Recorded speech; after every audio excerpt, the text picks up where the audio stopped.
छत्रपती संभाजीनगरात आज भाजप कार्यालयात अभूतपूर्व गोंधळ झाला। नाराज भाजप कार्यकर्त्यांनी भाजप कार्यालयात प्रचंड गोंधळ केला। भाजपने निष्ठावंतांना तिकीट दिले नाही, पैसे घेऊन तिकीट वाटप केलं असा आरोप नाराज भाजप कार्यकर्त्यांनी केला।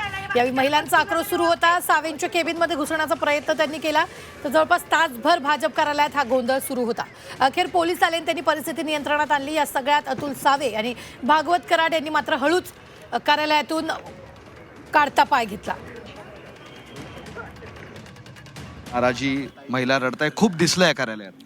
नाही, साहजिक आहे। कार्यकर्ते एका राजकारणात काम करताना एक ध्येय घेऊन काम करत असतात, स्वतःला झोकून देऊन काम करतात आणि कुठेतरी एका पदावर जायचं असतं, समाजाची सेवा करायची असते, यासाठी सगळे लढत असतात।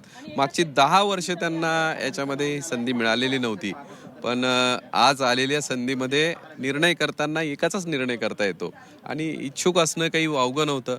आणि भारतीय जनता पार्टीचं काम विकास इतकं चांगलं आहे की आमच्याकडे जी गर्दी आहे ती इतर कोणत्याही पक्षाकडे नाही।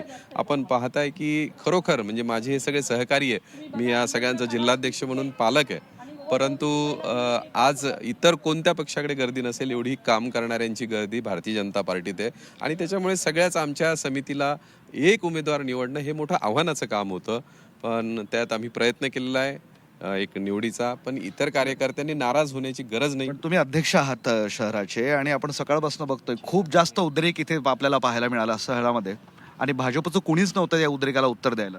नाही, बघा हे कुटुंब आहे। आज काय झालं अचानक, आम्ही जे काल शिवसेनेपर्यंत युती करण्याची आमची मनस्थिती होती, आम्हाला युती करून या शहराच्या समोर जायचं होतं, पण शिवसेनेने आम्हाला कालपर्यंत आम्ही जो दिलेला प्रस्ताव आहे त्याचं उत्तर दिलं नाही आणि आज अचानक मीडियातून त्यांनी युती तोडली हे जाहीर करणं खरोखर आम्हाला म्हणजे खेदजनक वाटतं।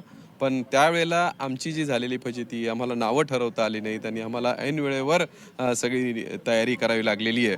तर हे या नाराजांना काय सांगाल पण आता? नाही, मी नाराजांना तेच सांगेल की हे कुटुंब आहे, त्याच्यामध्ये त्यांनी इच्छुक राहणं वावगं नाही, त्यांनी रागावणं वावगं नाही, मी अध्यक्ष माझ्यावर रागावणं वावगं नाही, पक्षावर त्यांचा कुटुंब म्हणून अधिकार आहे, त्यांनी आपला त्रागा व्यक्त करणंही जरुरी आहे, ऐकून घेतलंही मी पाहिजे।